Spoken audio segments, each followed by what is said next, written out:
हामी चाडपर्वहरू मनाउँछौँ, तर केवल रमाइलोको लागि होइन। हाम्रा पर्वहरू त हरेक वर्ष हामीलाई नयाँ ऊर्जा र जीवन जिउने कला सिकाउन आउँछन्।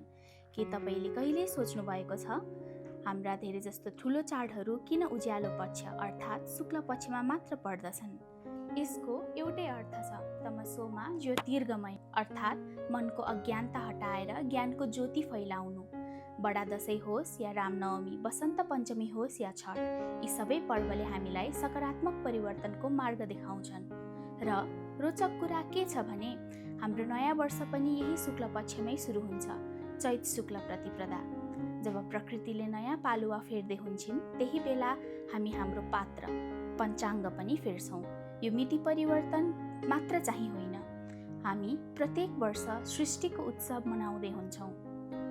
किन विशेष छ त यो दिन? शास्त्र अनुसार यही दिन सूर्योदयसँग ब्रह्माजीले सृष्टिको रचना गर्नुभएको थियो।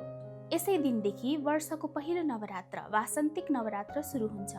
चैती दशैं भनी हामी शक्तिको पूजा गर्छौँ, नयाँ वर्षका लागि नयाँ सङ्कल्प लिन्छौँ। यही त्यो ऐतिहासिक दिन हो जब त्रेतामा भगवान श्रीराम र द्वापरको अन्त्यमा धर्मराज युधिष्ठिरको राज्याभिषेक भएको थियो। हाम्रा पूर्वज ऋषिमुनिहरूको खोज कति गहन थियो भन्ने प्रमाण हो हाम्रो वैदिक कालगणना। सूर्य र चन्द्रको गति र समयको सूक्ष्म हिसाब राख्ने यो पद्धति विश्वकै अद्भुत विज्ञान हो।